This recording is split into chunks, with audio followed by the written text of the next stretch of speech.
नमस्कार, जनप्रिय खबरको राजनीति र राजनेता कार्यक्रममा स्वागत छ। म रविन्द्र ढुङ्गेल।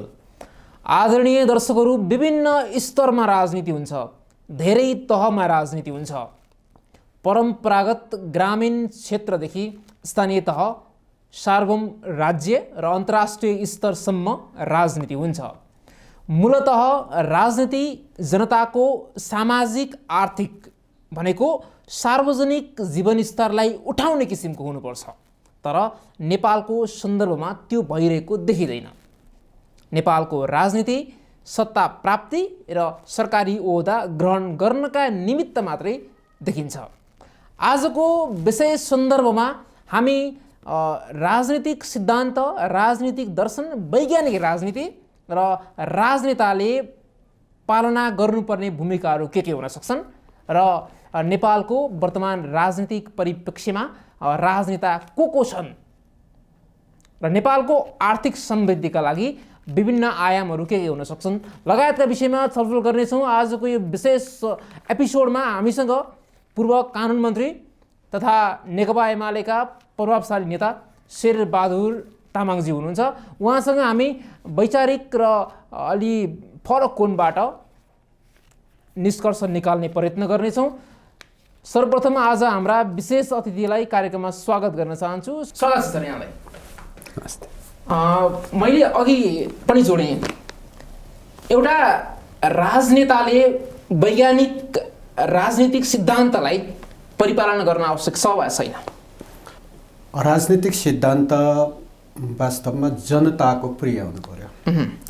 जनताले कति रुचाउँछन्, कुनै बेला त्यो समयअनुसार हुन्छ। फेरि कुनै बेला यो विश्वमा अब सामन्तवादी शासन व्यवस्थालाई पनि रुचाउने जनता थिए, पुँजीवादी शासन व्यवस्थालाई रुचाउने जनता पनि छन्, समाजवादी शासन व्यवस्थालाई रुचाउने जनता पनि छन्।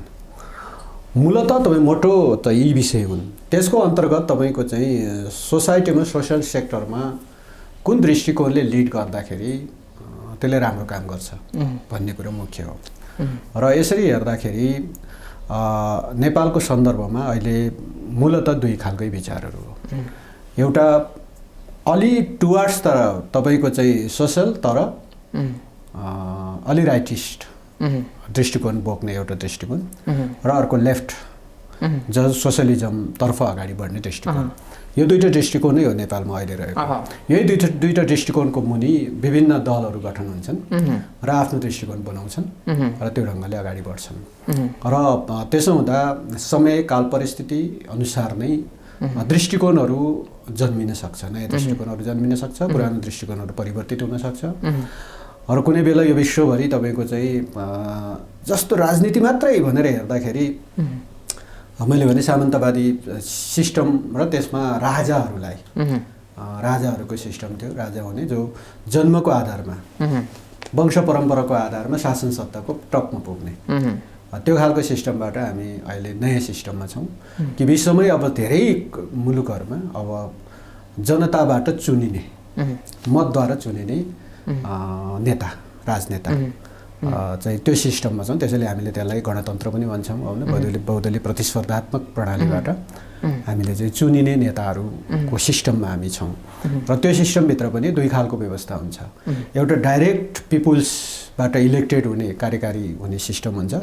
अर्को इन्डाइरेक्ट, खास गरी पार्लियामेन्ट्री सिस्टम र पिपुलले चाहिँ आफ्नो प्रतिनिधिहरू चुन्ने, त्यो प्रतिनिधिहरूले अब कार्यकारी चुन्ने व्यवस्था।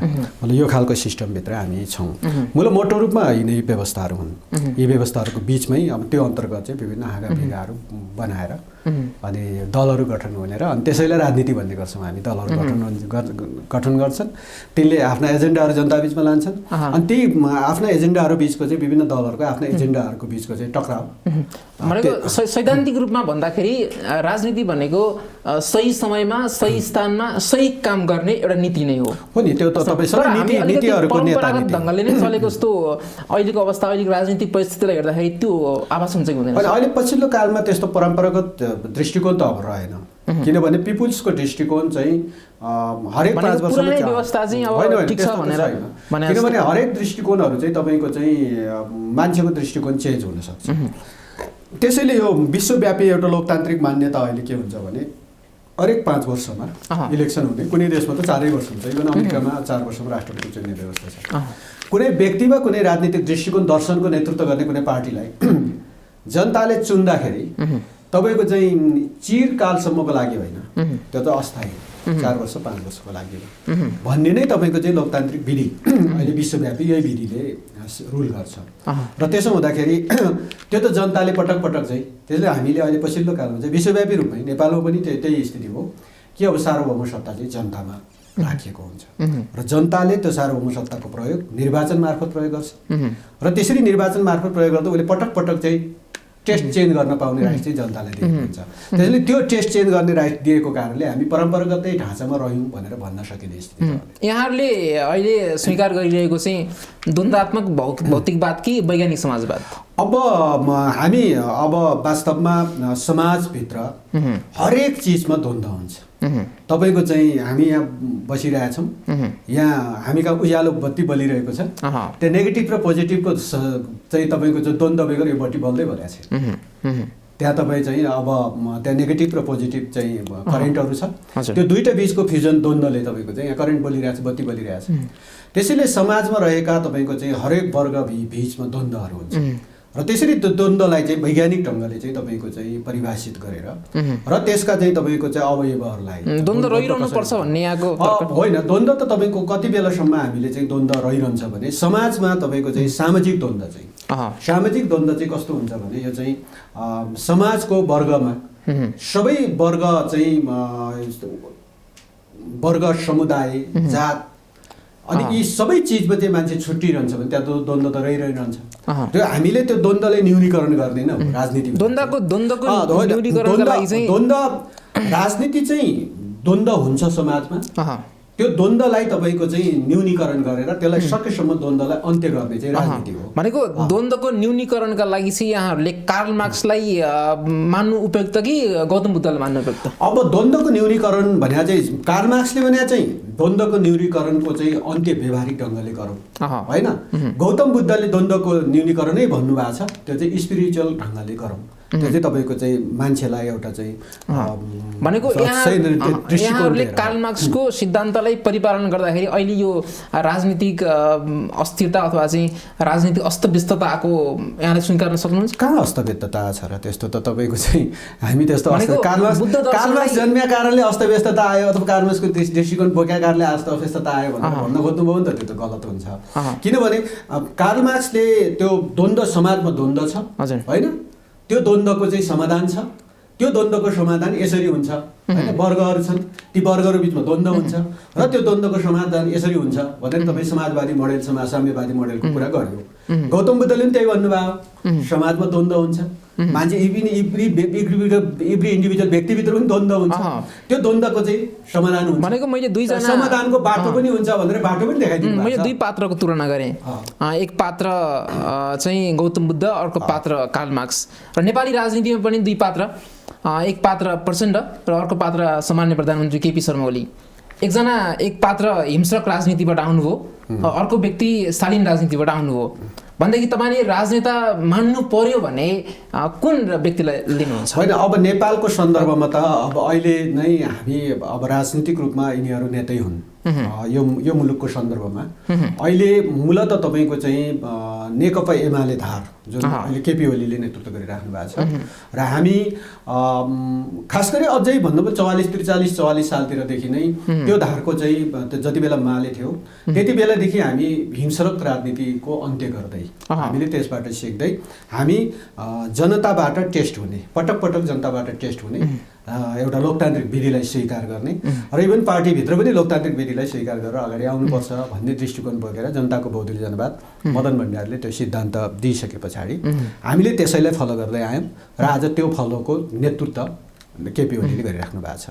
त्यसैले हामी निरन्तर तपाईँको चाहिँ द्वन्द्वबाट होइन, हिंसाबाट होइन, द्वन्द्व त छ तर द्वन्द्व पनि त धेरै खालको द्वन्द्व हुन्छ। तपाईँ र म बिचमा अहिले जुन वार्ता चलिरहेको छ यो पनि एक तहको द्वन्द्व हो होइन। तपाईँले क्वेसन गरिरहेको छु, मैले उत्तर दिइरहेको छु, यसमा पनि एक खालको द्वन्द्व छ होइन। तपाईँले चाहेको जस्तो उत्तर नआउन सक्छ अथवा तपाईँले होइन जुन उत्तर आओस् भन्ने अपेक्षा गरे नआउन सक्छ, त्यो पनि एक खालको द्वन्द्व हो। तर द्वन्द्वको चाहिँ तपाईँको चाहिँ शान्तिपूर्ण पनि हुन्छ, तपाईँ त्यो हिंस्रक पनि हुन्छ। त्यसैले हिंस्रक द्वन्द्वबाट चाहिँ समाधान निस्किँदैन भन्ने कुरामा हामी फुल कन्भिन्स छौँ।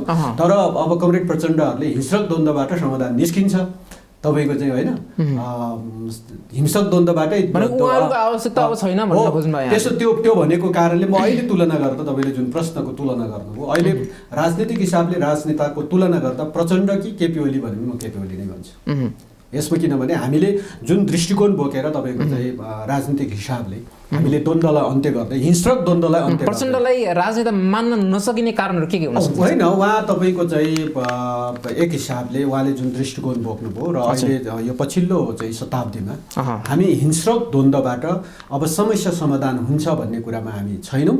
र त्यो कुरा हामीले धेरै पहिला चाहिँ हिंस्रक द्वन्द्व होइन, हामी ब्यालेटबाट बुलेटबाट होइन ब्यालेटबाट समाधान निस्किन्छ। समाजमा रहेको चाहिँ तपाईँ द्वन्द्वहरूलाई न्यूनीकरण ब्यालेटबाट गर्न सकिन्छ, बुलेटबाट होइन भन्ने दृष्टिकोण त अहिले पनि हिंस्रक चेतना नै छ। उहाँको त्यो चेतनामा तपाईँको चाहिँ 62-63को 12 बुँदे समझदारीपछि उहाँको त्यो चेतनामा कमी आयो। अब त्यो चेतना उहाँले छोड्नुभयो। त्यो चेतना छोडे पछाडि हामीले उहिले भनेको तपाईँको चाहिँ ब्यालेटबाट निस्किन्छ है भन्ने कुरा उहाँहरू पनि सहमत हुनुभयो। र ब्यालेटबाट निस्किने कुरामा जब सहमत भइसकेपछि आज अर्कै पार्टी बनाएर हिँड्नुपर्ने त्यो आवश्यकता त हामीलाई लाग्दैन।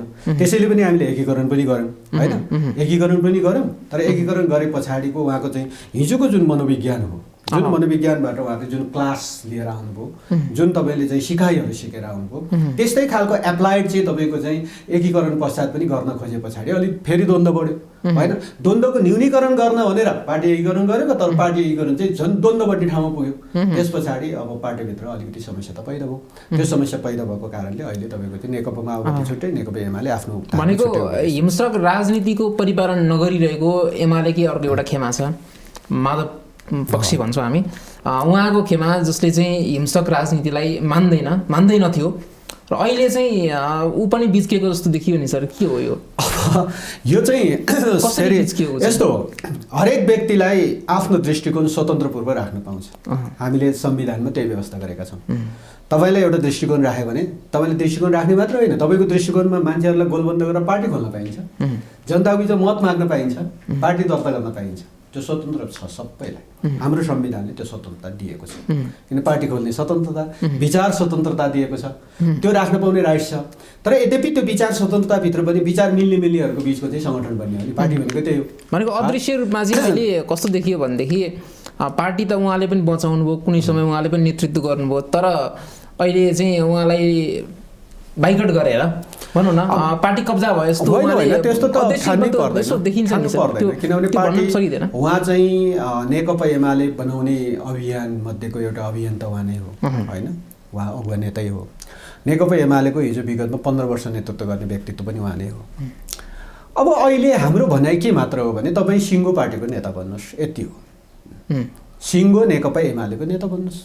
नेकपा एमालेभित्र मेरो यति अंश छ होइन, यति समूह छ, म त्यो समूह अंशको मात्रै नेता है भनेर नभनियोस्। हामीले खोजा यति हो। मतलब योभन्दा बढी होइन। फेरि अब त्योभन्दा बढी अरू हुन थाल्यो भने अब फेरि व्यक्तिलाई स्वतन्त्रता छ होइन। त्यसैले तपाईँको चाहिँ अहिलेको सन्दर्भमा यहाँले माधव कुमार नेपाललाई राजनेता मान्नुहुन्न? होइन, उहाँ नेता हो, उहाँ नेता हो। र नेताले कहिलेकाहीँ फेरि तपाईँको चाहिँ सधैँभरि नेताले गरेका डिसिजनहरू राजनीतिक रूपमा चाहिँ सफल हुन्छ भन्ने छैन। नेताले लिएका डिसिजनहरू राजनीतिक रूपमा सफल भयो भने त्यो राजनेता हुन्छ। तपाईँको चाहिँ त्यो उसले गरेका डिसिजनहरू राजनीतिक रूपमा विफल भयो भने त्यो राजनेता हुन सक्दैन। त्यसैले अहिलेका उहाँको कतिपय क्रियाकलाप हामीलाई लागेको छ, अहिले हामीले पनि त्यस्तो लाग्छ उहाँले राजनेता हुने हिसाबका चाहिँ दृष्टिकोण र विचारहरू अथवा त्यो अनुसारको अगुवाईहरू अलि नगरिरहेको हो कि मलाई पुष्टि होला भोलि फेरि मैले लागेको विषय नै सत्य हुन्छ भन्ने छैन। उहाँले अहिले जुन बाटो लिइरहनु भएको छ त्यो बाटो पुष्टि पनि होला। तर हाम्रो सन्दर्भमा हामीलाई के लाग्छ भने त्यो बाटो पुष्टि हुँदैन। र तपाईँ नेकपा एमालेको सिङ्गो पार्टीको नेता हो र त्यो नेता तपाईँको चाहिँ कालखण्डमा तपाईँ राजनेतामा परिणत हुन्छ र हुनुहुन्छ। र यो कुरा हामीले स्वीकार गरेकै विषय हो र उहाँलाई त्यो ढङ्गले हामीले बुझेको पनि हो। र कुनै एउटा अंश वा समूहको नेता बन्न थाल्यो भने राजनेता हुन सक्दैन। तर सिङ्गो पार्टीको, सिङ्गो समाजको, सिङ्गो राष्ट्रको नेता हुन थालेपछि चाहिँ त्यसले एउटा चाहिँ तपाईँले भने जस्तो जो राजनेताको एउटा हाइट चाहिँ गेन गर्छ। र जति बेला कति बेला राजनेताको चाहिँ हाइट गेन गर्छ भन्दाखेरि आम समुदायले होइन, आम जनताले फेरि 100% समर्थन हुन्छ भन्ने छैन, फेरि 100% समर्थन हुनै सक्दैन, तर अधिकतम जनताको समर्थन हुन्छ र हुनसक्छ। र यो दिशातर्फ अगाडि बढ्नको लागि भनेको चाहिँ सिङ्गो पार्टीको नेतृत्व गर्नुपर्छ र त्यो पार्टीले पनि राष्ट्रव्यापी रूपमा सफलता प्राप्त गरेको हुनसक्छ। र कुनै बेला तपाईँको चाहिँ 51 सालकै निर्वाचनको कुरा गरौँ न, मदन भण्डारीको अवसानपछि होइन एक खालको रिक्तता थियो एमालेभित्र। त्यति बेला माधव नेपालले महासचिव हुनुहुन्थ्यो। मध्यावधि निर्वाचन भयो, नेकपा एमाले अल्पमतको सरकार चलायौँ, ठुलो दलको हैसियतले हामीले सरकार चलायौँ, 9 महिना सरकारमा बस्यो। र त्यति बेलाको महासचिव माधव नेपालै हो, पार्टी अध्यक्ष मनमोहन अधिकारी प्रधानमन्त्री हुनुभयो, महासचिव माधव कुमार नेपाल उप प्रधानमन्त्री हुनुभयो होइन। अब त्यति बेलाका सरकारको कतिपय होइन, त्यति बेला गृहमन्त्री केपी ओली नै हो, उन कतिपय कुराहरू अहिलेसम्म पनि सम्झन लायक छ नि। त्यसैले मनमोहन अधिकारीलाई हामी सम्झन्छौँ, राजनेताको रूपमा सम्झन्छौँ। मनमोहन अधिकारी जस्तो व्यक्तित्वलाई हामीले राजनेताको रूपमा सम्झन्छौँ। एउटा राजनेताले आफू राजनेता हुँ भनेर पुष्टि गर्नका लागि सरकारमा जानै पर्छ? पर्दैन, सरकारी पर्दैन। पद म चाहिँ के भन्छ, पद र प्रतिष्ठा सँगै आउने विषय होइन भन्ने बुझ्छु। र कति बेला त्यस्तो लाग्छ पदमा पुग्न साथ प्रतिष्ठा पाएँ भन्ने लाग्न सक्छ, यो गलत विषय हो, त्यो अलग विषय हो। पद र प्रतिष्ठा अलग विषय हो। पदमा जाने साथ प्रतिष्ठित भइयो भने मदन भण्डारीलाई यहाँहरू राजनेता मान्न सक्नुहुन्छ? किनभने यो मुलुकको तपाईँको चाहिँ एउटा असल एउटा राजनेताको रूपमा मदन भण्डारीलाई हामी मान्न सक्छौँ। किनभने एउटा दर्शन, जुन दर्शनले तपाईँको चाहिँ मूलत सर्वहारा अधिनायकत्वको नाममा समानान्तर राज्य सत्ताको विरुद्ध होइन, समानान्तर सत्ताको विरुद्ध आफ्नो सत्ता स्थापित गरेर लडाइँ लडेर हिंसात्मक क्रान्ति, त्यो आन्दोलन भने पनि क्रान्ति भने पनि भयो, हिंसात्मक बाटोबाट समानान्तर सत्ता कायम गरेर अनि पुरानो सत्तालाई ढालेर नयाँ सत्ता भनेर स्थापित गरेर अगाडि बढ्ने जुन खालको कम्युनिस्टहरूको पहिलाको पुरानो परम्परा थियो, पुरानो सोच थियो, त्यो बाटो थियो, त्यो बाटोबाट बिल्कुलै नयाँ बाटो, हामी त्यो बाटोमा छैनौँ, जाँदैनौँ भनेर तपाईँको चाहिँ हामी ब्यालेटको माध्यमबाट, त्यो पनि पटक पटक जनताको बिचमा टेस्ट हुन तयार छौँ भन्ने दृष्टिकोण प्रतिपादन गरेर तपाईँको चाहिँ हो त्यो दृष्टिकोण विश्वव्यापी रूपमा लोकतान्त्रिक विधिमा चलिरहेकै थियो, तर कम्युनिस्ट पनि त्यो दृष्टिकोणमा आउन सक्छ भनेर उहाँले चाहिँ त्यो भनेको त्यही दृष्टिकोण अनुसार अहिलेको एमाले परिचालित छ र एमाले त्यही दृष्टिकोण बोक्या भएर। तर त्यो दृष्टिकोण फेल भएपछि देखियो नि सर, एमाले पनि पटक पटक चाहिँ सरकारमा पुगिरहँदा पनि तर खासै त्यति धेरै परिवर्तन जति अपेक्षा गरिएको थियो त्यो अपेक्षित परिवर्तन मुलुकको कतिपय तपाईँको चाहिँ आर्थिक हैसियतहरू होइन, राजनीति फेरि परिवर्तनकै लागि हो। कोही मान्छे मन्त्री बन्नलाई, कोही मान्छे प्रधानमन्त्री बन्नको लागि मात्र राजनीति होइन, त्यो बने पछाडि उसले के काम गर्छ त्यो मुख्य कुरा हो। त्यसो भए बने पछाडि गरिने कामहरूमा हो हाम्रा प्रयासहरू जारी छन्, सुरुवात भएको छ, कयौँ चिजहरू सम्पन्न पनि भएका छन्, तर तपाईँले भने जस्तो पर्याप्त भएन। पर्याप्त गर्नलाई के गर्नुपर्छ भन्दा यो मुलुकको आर्थिक समृद्धिको लागि होइन, लाखौँ नेपाली युवाहरू जो विदेशमा छन् उनीहरूले स्वदेशभित्र रोजगारी दिनको लागि के कार्यक्रम हुन सक्छ हो, यसको बारेमा गहन छलफल गर्नु। यहाँ कानुनको विद्यार्थी पनि हुनुहुन्छ, कानुनको विज्ञ पनि हुनुहुन्छ। एउटा सेरी छ नि सर, परम्परागत ग्रामीण क्षेत्रबाटै एउटा जनतालाई शासन गर्ने प्रणाली विकास हुँदै अहिले स्थानीय तह छ, प्रादेशिक सरकार छ, सङ्घीय सरकार छ, र यो समग्र राष्ट्रलाई नै शासन गर्ने अर्को अन्तर्राष्ट्रिय राजनीतिज्ञ पनि छ भन्न कुनै हामीलाई त्यस्तो मान्नुपर्ने छ?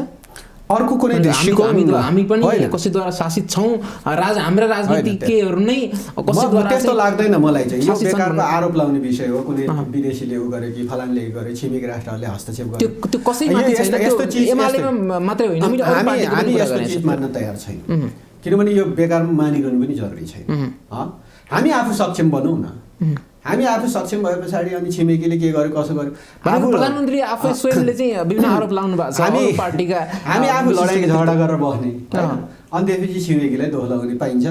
पहिला आफू झगडा नगर न, आफू मिलेर बसेर चलाए भइहाल्यो त, छिमेकीले किन दोष लगाउनु पर्यो होइन?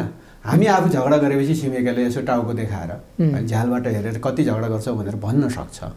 नेपालको परिप्रेक्ष्यमा त्यही भएको हो, त्यति भएको हो।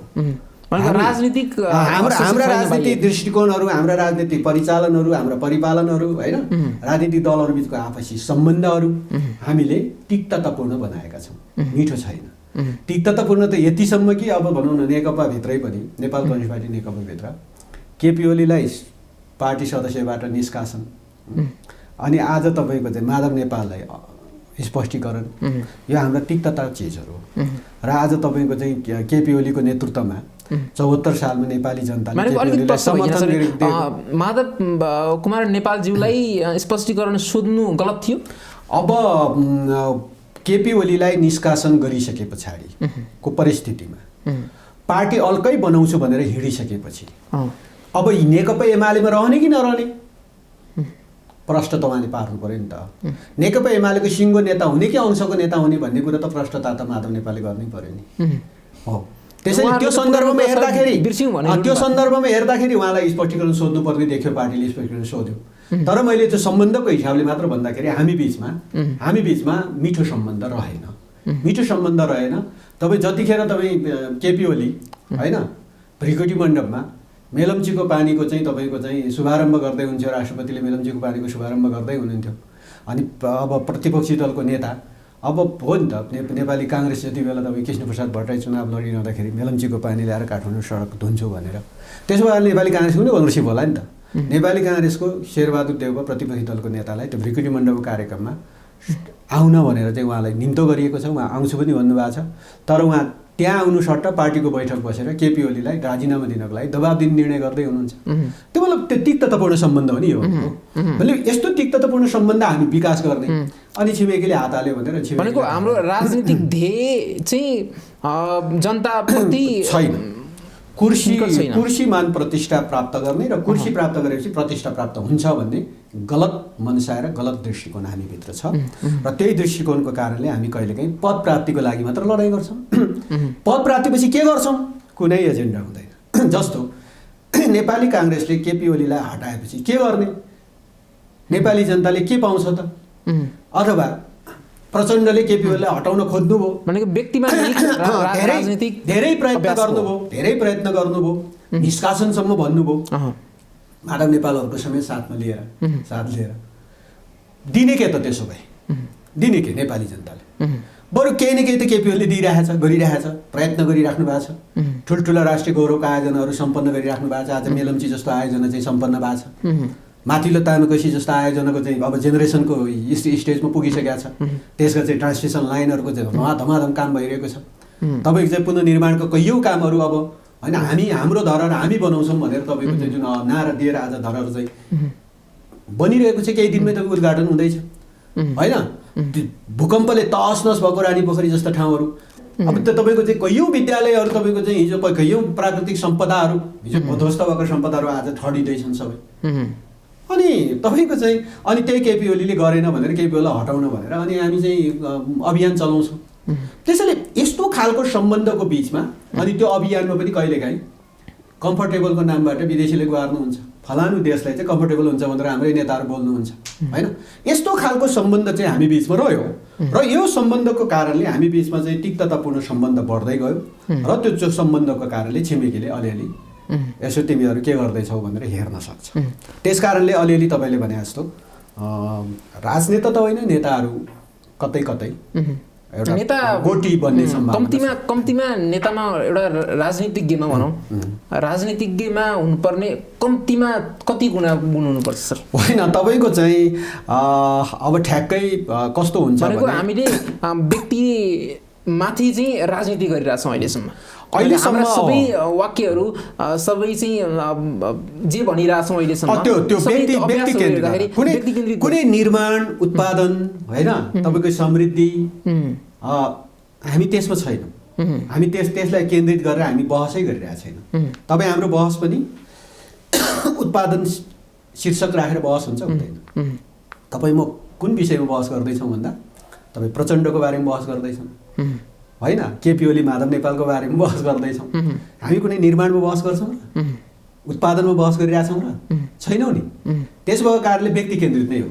त नेताहरूको मञ्चको भाषण सुन्नुहोस् त, फलानुलाई यसो गर्यो, फलानले उसो गर्यो, फलानलाई हटाउँछ। त्यो नहुनुको परिणाम भनेको चाहिँ हामीले कार्ल मार्क्सको सट्टा बुद्धलाई चाहिँ आदर्श पुरुष मानेको भएदेखि अथवा किन मानेको छैन? बुद्ध त नेपालमा जन्मेको पुरुष, त्यसो भएदेखि महापुरुष हो।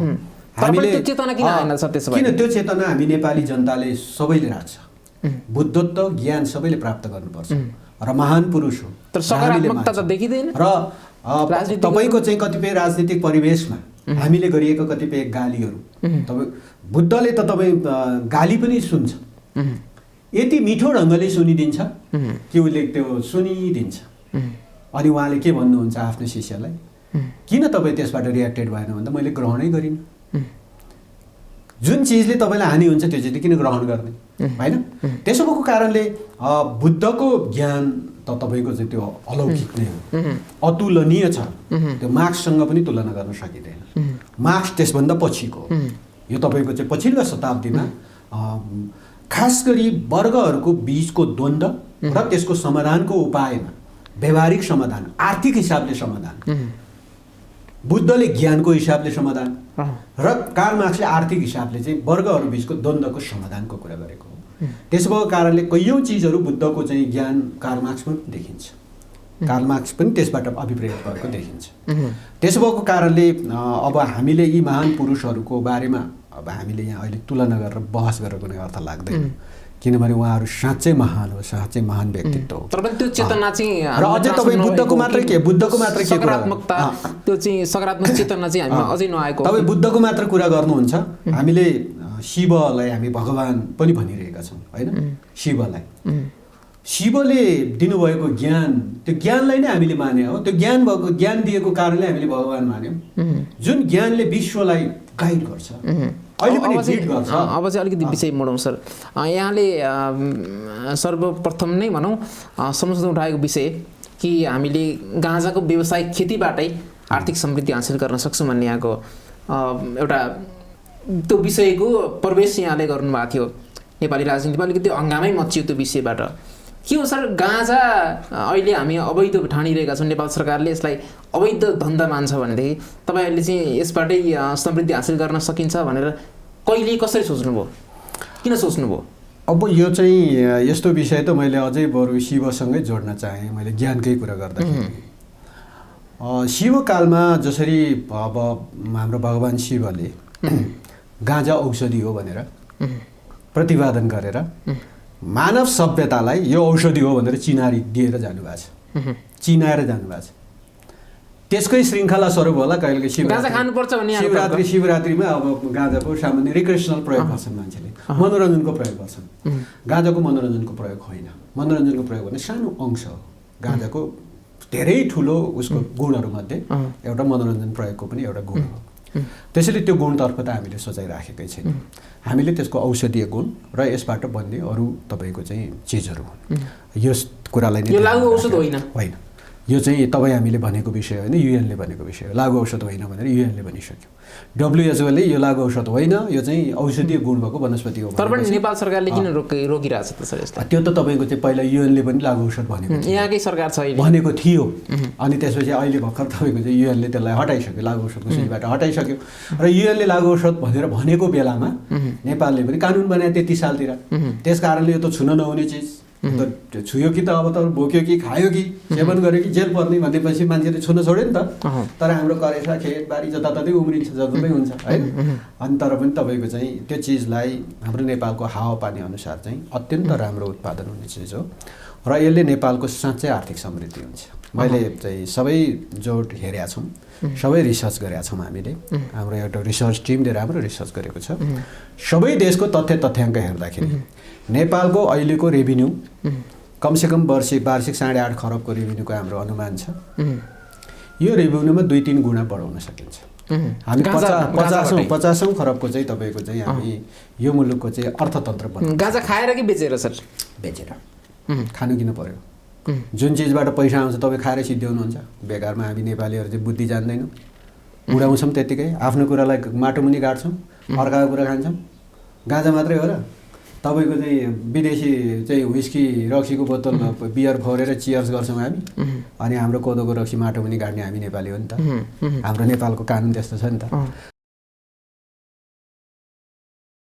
देशको आर्थिक समृद्धि देशको आर्थिक वृद्धि चाहिँ होइन अब अहिले त अहिलेको परिवेश अनुसार हेर्दाखेरि अब अर्को नेक्स्ट टर्म अब हामी बहुमत सहित जित्छौँ यसमा कुनै शङ्का छैन र हामीले अब नेक्स्ट टर्मभित्र मुलुकलाई एउटा विकासशील राष्ट्र चाहिँ बनाइसक्छौँ हामी यति धेरै जनतालाई यति धेरै गरिबीको चपेटामा राख्दैनौँ र हामी विदेशी भूमिमा काम गर्न गएका लाखौँ नेपाली युवाहरूलाई यहीँ फर्काएर रोजगारी दिएर मुलुकको समृद्धि गर्छौँ भन्ने कुरा चाहिँ हामीलाई विश्वास छ यति चाहिँ त्यसपछि तपाईँहरूको राजनीति समाप्त हुन्छ कि हुँदैन किनकि कम्युनिस्ट सधैँभरि राजनीति अब किसानलाई आफ्नो नायक मान्ने वर्ग हो तपाईँहरू वास्तवमा तपाईँहरूको राजनीतिक सिद्धान्त भनेको किसानलाई नायक भन्ने र किसानकै प्रतिनिधित्व गर्ने राजनीतिज्ञ हुनुहुन्छ भनेदेखि जब त्यो मजदुर वर्ग त्यो तल्लो वर्ग त्यो गरिब वर्ग चाहिँ जब मेटिन्छ भनेदेखि तपाईँहरूको राजनीति यस्तो के तपाईँ अलिकति प्रश्नको चाहिँ ऊ अलि मिलेन के कम्युनिस्ट भन्न साथै गरिब भएरै बस्नुपर्छ किसानलाई गरिबै राख्नुपर्छ मजदुरलाई गरिबै राख्नुपर्छ अनि त्यसको भोट पाएर राजनीति गरिराख्नुपर्छ भन्ने सिद्धान्त हो र त्यो कोणबाट हामीले नबुझौँ कम्युनिस्ट भनेको समृद्धिको सिद्धान्त हो विकासको सिद्धान्त हो जनतालाई अपलिफ्ट गर्ने सिद्धान्त हो त्यही तल्लो वर्ग किसान मजदुर वर्गलाई माथि उठाउने सिद्धान्त हो उनीहरूलाई धनी बनाउने सिद्धान्त हो त्यसले उनीहरू धनी हुँदै आउँछ त जिन्दाबाद भयो नि सबै राम्रो भयो नि एउटा किसान पनि तपाईँ राष्ट्रिय पुँजीपति बन्न सक्छ नि होइन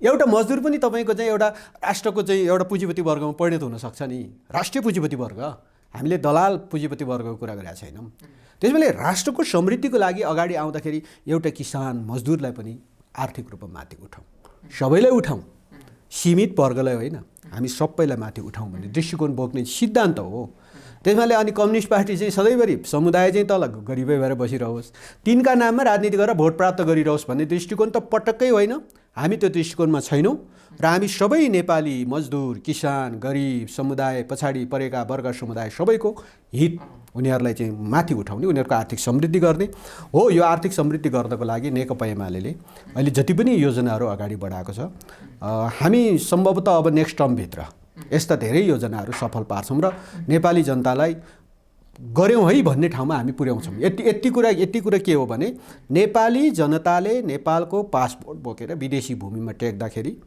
कमसेकम सम्मान पाउने ठाउँमा हामी पुर्याउँछौँ अहिले सम्मान पाइरहेको छैन अहिले केही दिनको राजनीतिक घटनाक्रम एकदमै झस्काउने किसिमको छ हरेक दिन के होला भन्ने किसिमकै छ अब भोलि पनि के होला भन्ने नै छ अब के होला सर हामी प्रश्न छौँ यसमा हामीलाई कुनै हामीलाई त्यो के होला भन्ने कुराले हामीलाई कुनै फरक पर्दैन नेकपा एमाले केपी ओली हामीले हामी केमा छौँ भने हामी ढुक्क छौँ हामी के कुरामा ढुक्क छौँ भने सरकारकै कुरा गर्छ मान्छेले सरकार के होला एकदम ठुलो प्रश्न गर्छ नि मान्छेले हामी यो कुरामा कुनै चिन्ता पनि छैन कुनै यसमा कुनै रियाक्टेड वा कुनै एक्टेड पनि छैन हामी होइन किनभने हामीले प्रश्न भनेका छौँ नि संसद पुनर्स्थापना भएपछि अब सरकार चाहिँ सजिलैसँग सरकार नछुड्नुको कारणहरू चाहिँ के हुन्छ ल अब हामीले त्यतिखेर सरकार राजीनामा दिए भए चुनाव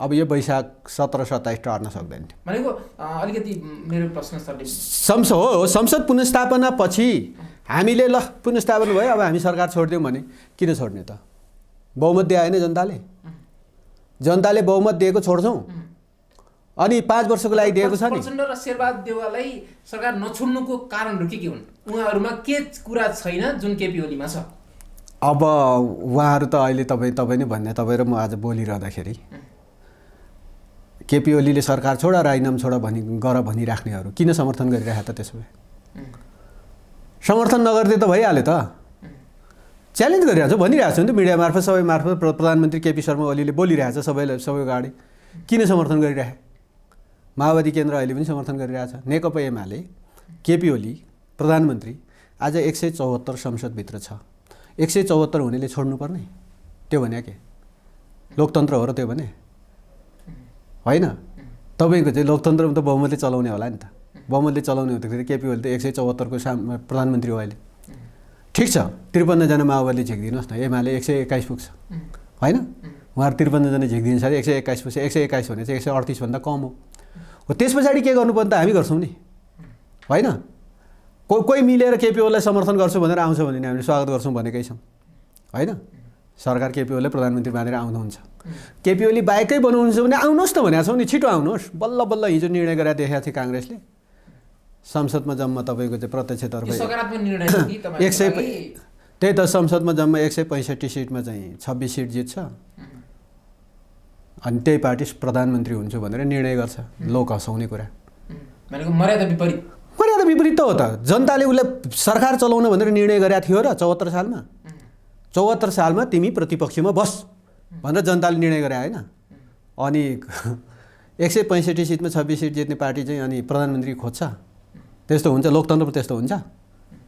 अनि अब खोजिरहेछ, खोज्छ त, ल आऊ त बाबा, ल आऊ, मिलेर आऊ, 138 पुर्याएर आऊ भनेकै छौँ त हामी त। सहर स्वीकार गर्छ। राजनीतिक अभ्यास हेर्दाखेरि केपी ओली माथि भनेको केपी ओली माथि एमाले माथि भन्दा पनि केपी ओली माथि चाहिँ सम्पूर्ण अहिलेको पुरै राजनीति मतलब पुरै राजनीति भन्दा नि केपी ओली इतरका मान्छेहरू सबै केपी ओलीलाई घेर्न पाए हुन्थ्यो। किन हाम्रो नेपालमा तपाईँले सुरुमै भने जस्तै हामी अलिअलि नकारात्मकतातर्फ छौँ। हामी सकारात्मकतर्फ होइन कि हामी नकारात्मकतातर्फ छौँ। त्यसैले केपी ओलीलाई जसले गर्न खोज्यो त्यसलाई असफल पार्ने हाम्रो नीति हो क्या। हाम्रो नेपालको चाहिँ सबै राजनीति त्यसरी चलेको छ क्या। जो काम गर्न खोज्छ, अलि अगाडि बढ्नु खोज्छ, घेरघार गऱ्यो त्यसलाई सिद्धिहाल्यो। फेरि अर्को अलिअलि अगाडि बढ्नु खोज्छ, त्यसलाई घेरघार गरी सिद्धिहाल्यो। आफूले गर्नु छैन तर गर्न खोज्नेलाई सिद्ध्याउने। आज केपी ओलीले मुलुकको नाममा के बिगारेछ त? ल बहसै गरौँ नि त, के बिगार्यो? ल यो चिज केपी ओलीले बिगार्यो। के असंवैधानिक निर्णय भयो? राजनीतिक निर्णय हो। त्यसको चाहिँ त्यो ठिक हो कि सही हो जनताले निर्वाचन मार्फत फैसला गर्छ नि। केपी ओलीले असंवैधानिक गरेछ भने जनताले केपी ओलीलाई 0 सिट देला नि। तर केपी ओलीले ठिकै गर्यो भने आज के त्यसो भए संसद चल्या छ? पुनर्स्थापना भयो, एकदम लड्डु खाँदै हिँड्नु भएको थियो नि, संसद चल्या छ र? चल्नु पर्थ्यो नि त संसद, मजाले चल्नु पर्थ्यो, कानुनहरू पास हुनु पर्थ्यो, छलफल हुनु पर्थ्यो। अनि पुनर्स्थापित भएको संसदले चाहिँ के गर्दै थियो? जम्मा केपी ओलीलाई प्रधानमन्त्रीबाट हटाउँछु भनेर चाहिँ अनि त्यो पनि मुखले भनिएको छ, प्रक्रियामा त आएको छैन। 138 पुर्याएर आउन त भनेर हामी भनेका छौँ। यत्रो महिना बितिसक्यो, के हेरेर बस्या? अनि गाली गरेर भयो? संसद छ त, संसदमा सांसदहरू छन् त, 275 छ, त्यसमा चाहिँ 138 पुर्याएपछि त बहुमत। राजनीति सत्ता केन्द्रित कहिलेसम्म होला सर? यो यसको कुनै आयु हुन्छ कि हुँदैन? होइन, तपाईँ यो त अब निरन्तर चलिरहने प्रक्रिया हो र यो प्रक्रियामा मैले सुरुमै भनेअनुसारको यो चाहिँ जनताको पक्षमा हुन्छ कि कोही व्यक्ति केन्द्रित हुन्छ? मुख्य कुरा यति हो। तपाईँले अब कोही नेताहरू जनताको पक्षमा उभिन खोज्छ, उसले सिद्ध्याउन खोज्छ होइन।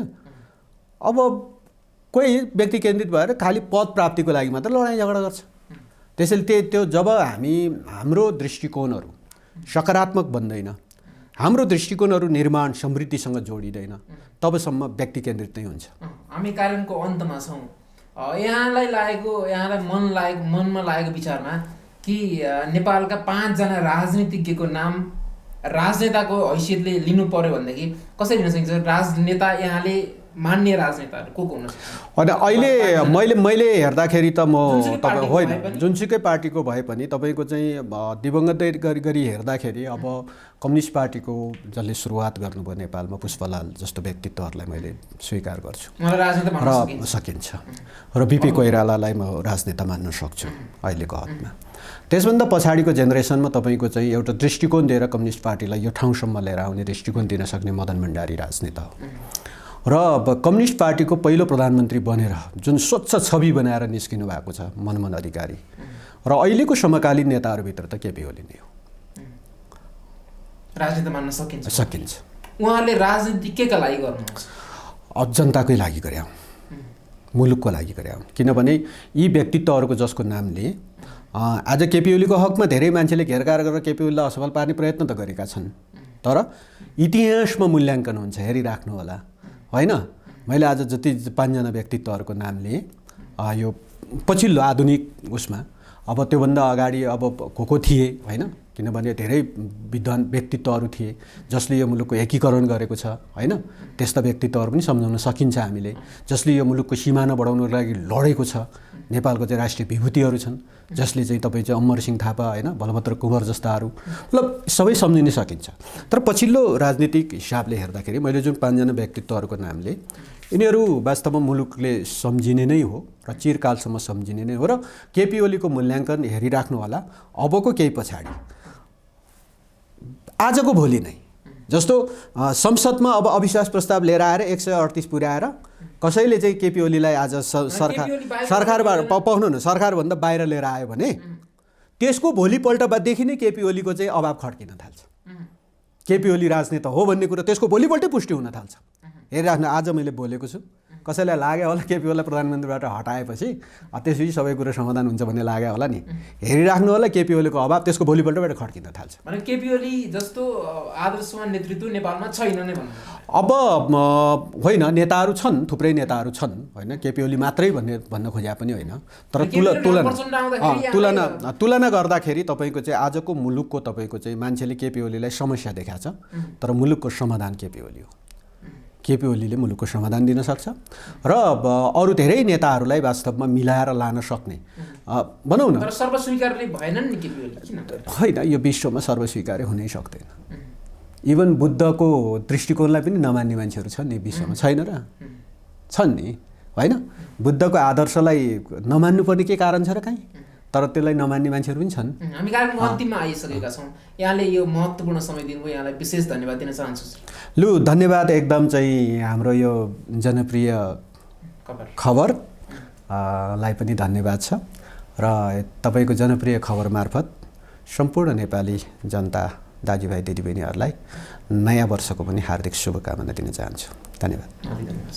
आदरणीय दर्शकहरू, जनप्रिय खबरको राजनीति र राजनेता कार्यक्रमका हामी अन्तिम बसाइमा आइपुगेका छौँ।